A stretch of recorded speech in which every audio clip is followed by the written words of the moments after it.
Olá pessoal, tudo bem? Vamos falar sobre a atividade industrial na Europa Ocidental.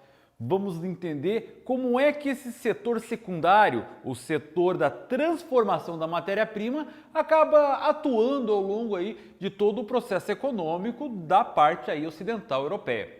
Vale lembrar que nós temos aí o setor primário, o setor da produção da matéria-prima, o setor secundário da transformação dessa matéria-prima e também o setor terciário, o setor aí do comércio, dos serviços, aquele da produção impalpável.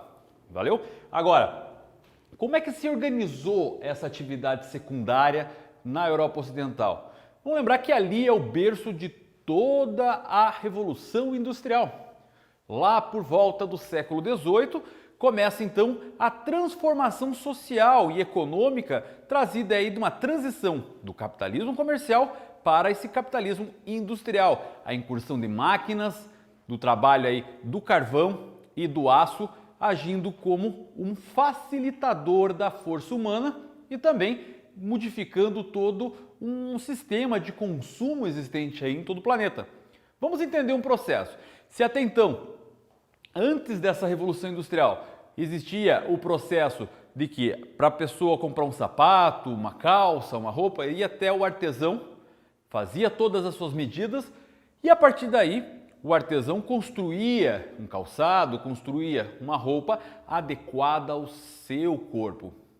Já no processo aí da revolução industrial, onde a produção começa a ser constante e o acúmulo aí de excedente começa a ser bastante também, passa então o contrário. O seu corpo precisa adaptar àquele tipo de produto que está sendo feito. Dessa maneira surge aí a numeração de calçados, o tamanho de roupas, para que você escolha exatamente aquela que melhor fique no seu corpo. Assim, a Revolução Industrial teve início então lá no Reino Unido, que acabou gerando todo um processo também de acumulação de população, a organização de todo um sistema urbano diferenciado do qual não existia antes disso.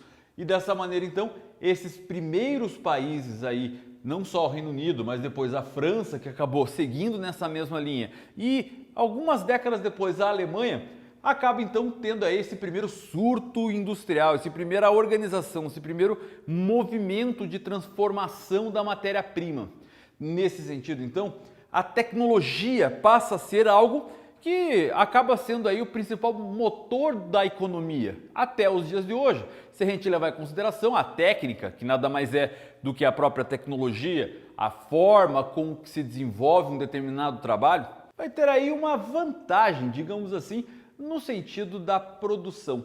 Quanto maior o sistema de desenvolvimento econômico, melhor o uso, o emprego da tecnologia para a geração de riquezas.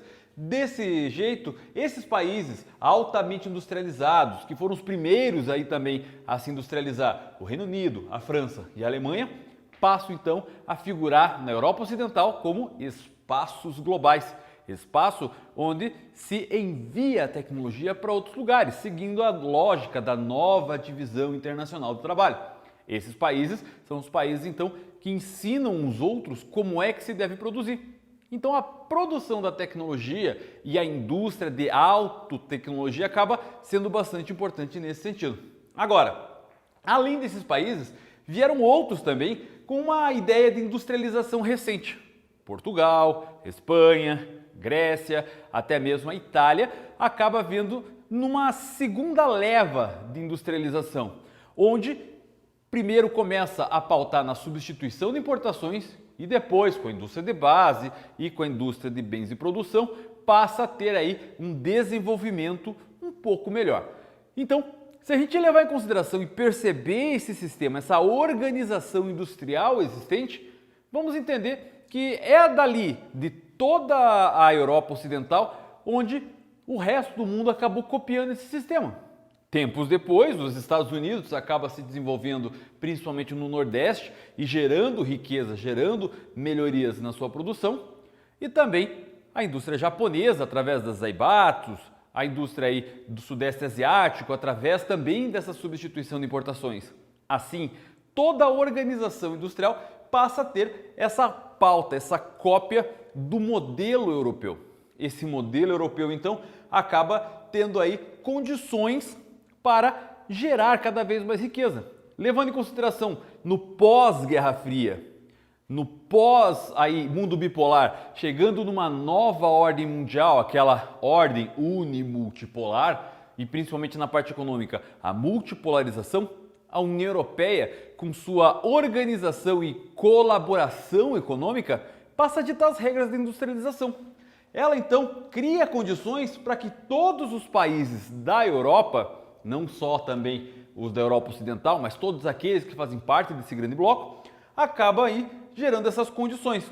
Assim, países que até então eram pautados num sistema agropecuário, começa também a receber diversas indústrias na sua região. Esses incentivos governamentais, essas formas de serem implementadas essas indústrias, acaba gerando um grande desenvolvimento econômico para a União Europeia. Acaba fazendo com que a União Europeia passe a figurar entre os mais poderosos no quesito industrial. Essa grande dependência energética que a União Europeia acaba tendo em relação aí a sua indústria é que é o grande calcanhar de Aquiles, vamos dizer assim, em todo esse processo, já que o carvão mineral já não é mais o combustível mais eficiente para gerar aí esse desenvolvimento industrial. O petróleo e a energia elétrica é o que hoje acabam vigorando. Se pensar na energia elétrica, toda a produção energética aí na parte de eletricidade da Europa, ela vai pautar principalmente nas termoelétricas, que vai utilizar o carvão, e o custo de geração dessa energia é muito maior do que em áreas como, por exemplo, na América Latina ou até mesmo na América Anglo-Saxônica, que se utiliza aí a hidroeletricidade ou também aí outras formas, como energia eólica ou solar. Portanto, para a geração de energia para distribuição industrial, tem se pensado muito na energia atômica. Essas usinas nucleares acabam sendo uma grande saída para países como a França e a Espanha.